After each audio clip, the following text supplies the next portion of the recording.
Hey guys, I guess we got problems. We're not going to solve them. That's what Taylor Swift said. All right, here you go. Durango Mountain Resort, Jonathan Fibonojji. Boom. Okay, here you go. All right, I got to kind of take a break in my YouTube a little bit. Here you go. Jonathan Fibonojji, Better Days. There you go. That's me out there in Sausalito, San Francisco. I probably should have stayed off there, you know. I was going homeless in Los Angeles. You know, I moved out to, San Francisco to, well, that's Sausalito. That's the Bay Area. There you go, Jonathan Fibonojji. I moved out there. Okay, so here's the story. Texas 2503. Bullshit. Fuck Texas, man. I hate Texas. I mean, I don't hate Texas. I just can't stand it, or the people that live there, or vote there. Anyway. Well, a lot of things I talk about on this channel is evolving, and Texas has kind of gone to shit. And then I just decided, well, why do I stay here? Why don't I just move to where I love? And so then I found beautiful Durango. Day traded. It was wonderful. I took a hobby of day trading very seriously, and I started saying, fuck it. I'm just going to take my savings and move to Durango and day trade. And I did, and I taught myself to day trade. I'm the best day trader in the world. I mean, I had my Oprah moments, but I was only trading with like 40 grand, 30 grand, and you really need about, 50 to 80. Well, really, anyway, boom, that's a whole different story, but I love day trading. And so I moved out here. I day traded.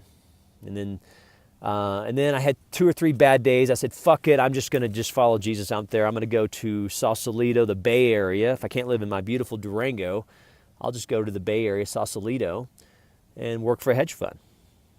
And, one of the things that happened in this journey is how many jobs that I applied for that, man, had they worked out, what would that life have been like? I remember distinctly sitting in a Sausalito kind of cafe, and there was a job on Craigslist with a trading firm where all I had to do is kind of watch overnight positions, and it was going to pay like $18 an hour or something. And I was like, shit. And I applied, and I didn't hear from it. And it was like one of those things, like, I'm like, Jesus, thank you. This is exactly what I need to work. And, it was just like one of those opportunities I just knew it was going to happen. And that fell through. And then the next job fell through. And then the next job fell through. And then people are trying to figure out, why does a 10-year mortgage veteran want to transition careers, and how difficult that could really be. And then when I lost my license, that's when I realized politically, man, fuck, politically, you don't have to, it used to be you just went and got a job. Now, if you don't have the ability to get a license or the ability to pay for a license, well, for a lot of people, that could be the beginning of homelessness. And how I slowly moved out of a 10-year career day trading to San Francisco, to Los Angeles, to boom, back to Durango. And having gone homeless, I said in a prior video, that yesterday was 270 days of homelessness, but it's actually like 240, 239. I got to do the math, but on my 42nd birthday, which was January 13th, I was 224 days homeless.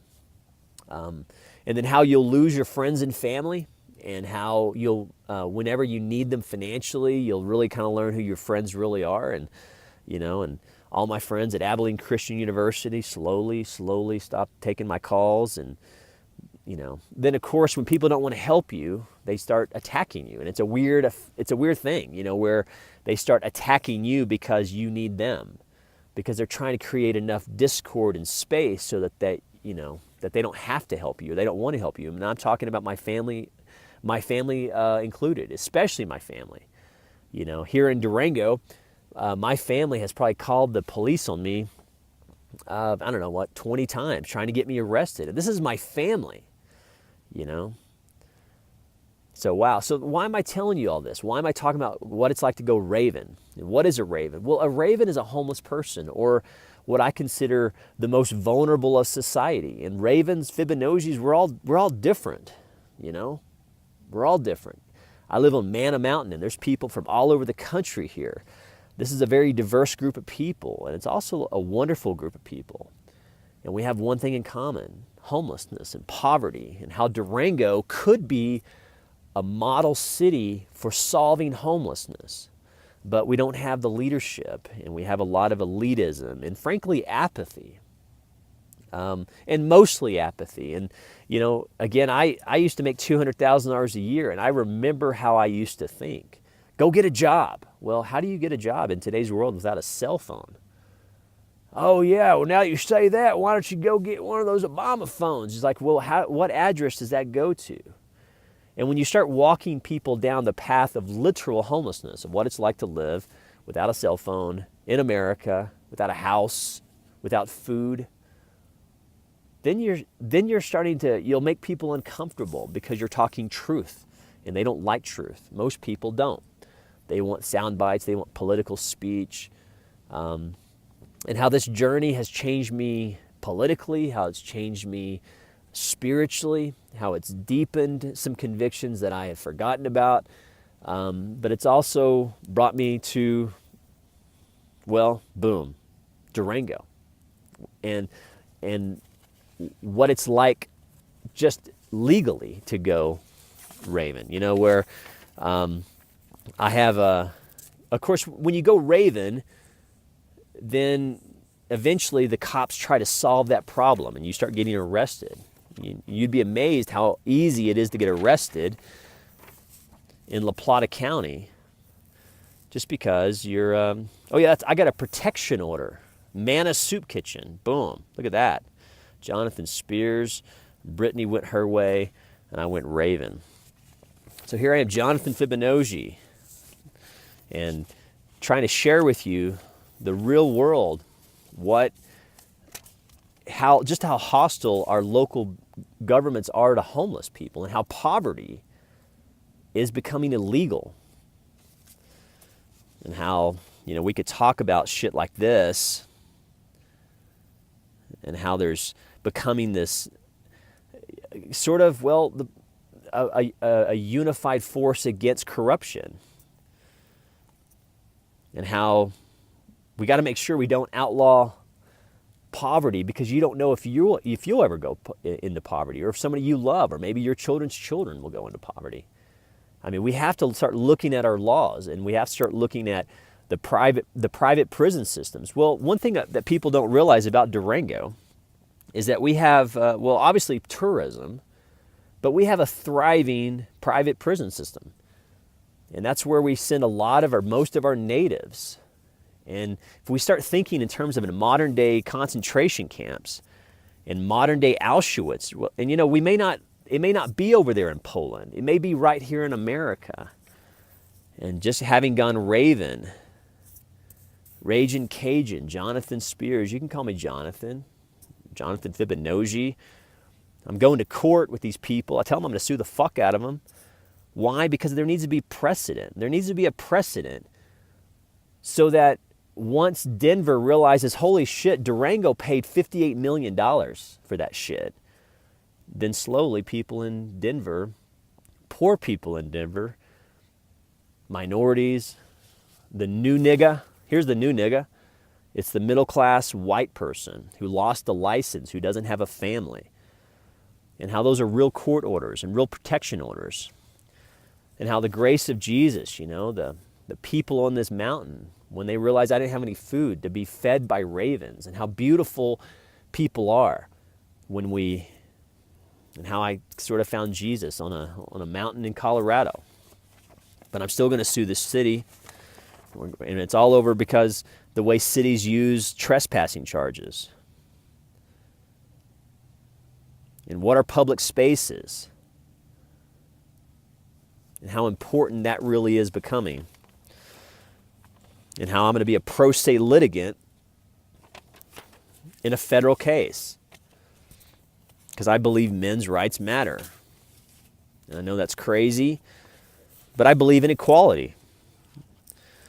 Right now, I'm just getting court orders, or I'm getting these, it's really difficult to get a jury trial. In fact, the ACLU, if you Google ACLU in Durango, one of the things that these courts do is they shut people out of jury trials, and they use, all sorts of procedural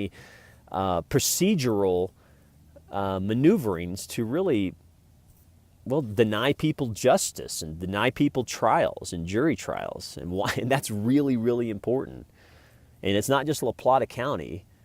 It's places like Los Angeles and Detroit, and how beautiful Durango is just a fractal of what's happening in Los Angeles. And if we can make a model in beautiful Durango, we can go to Los Angeles and San Francisco. But first I got to sue the fuck out of the city. Why? Because I believe all lives matter. I really do believe that. I believe men's rights matter. I believe Texas 2503 is really important. I believe women commit crime. I believe 501c3 organizations, no matter what intent they choose to proclaim, I'm talking about the corruption that happens in these homeless organizations, and how a lot of these homeless organizations, the people that are trying to help us, are some of the most man-hating human beings I've ever encountered. And how the local shelter, and how that person, I've been kicked out of that place. I've never been even admitted. How you got to be admitted to these places. Start thinking in terms of the equivalency of gender rights. Think of like Planned Parenthood kicking somebody out with a restraining order because, well, like for example, like I was talking to the local DA here in Durango. I said, you can't kick somebody out of a public space. It's manna soup kitchen. It's Jesus feeding his sheep. I said, can you imagine if Planned Parenthood didn't want to abort a white baby because Wednesday was Wacky Wednesday and they only aborted blacks and Hispanics on Wednesday and Thursday because they can sell those parts on the secondary market more profitably? I mean, can you imagine them? No. Well, how is it that Jonathan Fibonojji gets a protection order from a soup kitchen? How is that even possible legally?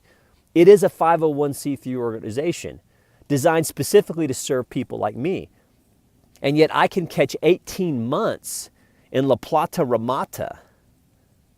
Think about that reality for men in Durango. So can you imagine what Sausalito is like? Can you imagine what San Francisco homelessness is like?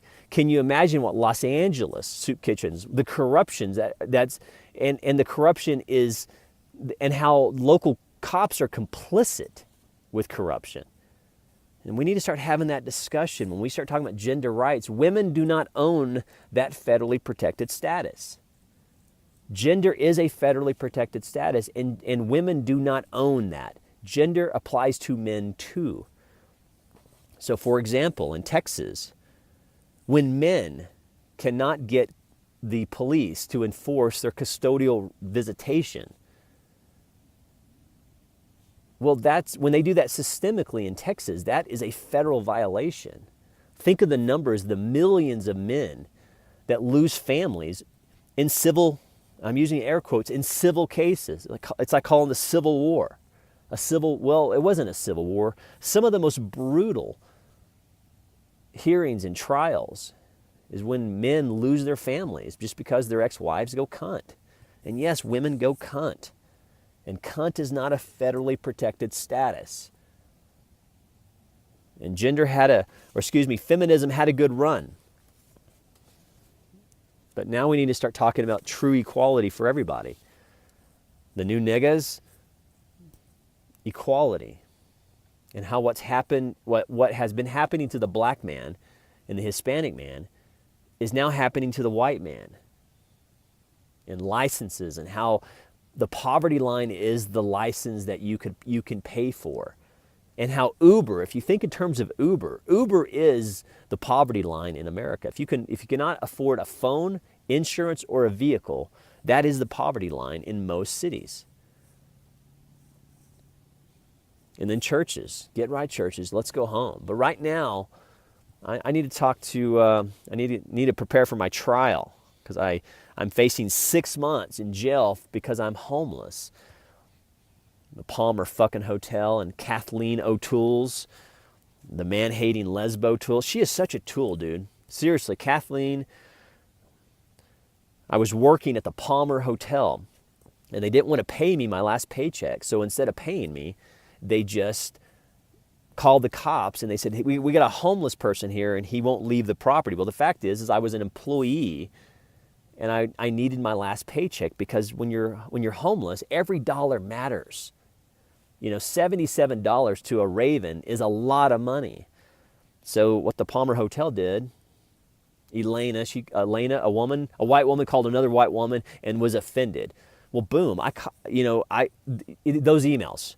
I will talk about Kathleen OToole's emails. And now Kathleen OToole is a bitch, but she just hates men. And that's the new generation of cops that we need to be concerned about, especially in a world that does not even have a narrative for men's rights. All right, I'm out. Shit, how do I get prepared for my pro se litigancy? If you're a federal lawyer, you care about public spaces, open spaces, you're licensed in Colorado, Texas, I'm going to sue the fuck out of the city, $58 million. I'm going to buy the Durango Herald, I'm going to buy Manna Mountain, Rusa Avenue, and I'm going to create a model for homelessness so that we can take into other cities. And then I'm going to buy the Gaslight Theater, then a loft on Main Street. You know what the drill. Maybe a little place in Pagosa. Then a place in Sausalito. Yeah, of course I got it. And then that's for $58 million. Anyway, if you're a federal lawyer, you see this, like to be a part of a historic case. Jonathan Fibonojji sues Durango for $58 million. Holy shit. Can you believe it? Well, I believe all lives matter. And I'm going to be a pro se litigant against this city because they arrested me. I didn't do anything. I was just trying to find a job in this $10 an hour town.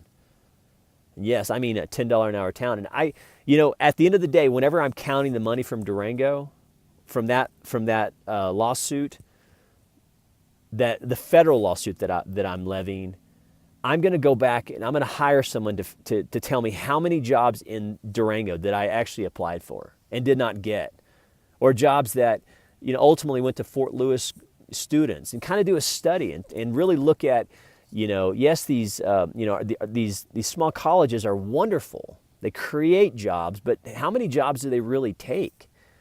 And we need to start looking at city planning and urban planning. But right now I got to sue the city so that I can create a model that works in Durango that solves homelessness. And that's what I'm proposing. I'm going to fix homelessness in Durango. And then I'm going to create a model that I'll take to other cities. And Jesus Christ is King. And I can do all things through Christ who strengthens me. Behold, Holy Spirit, come. Jesus Christ is King.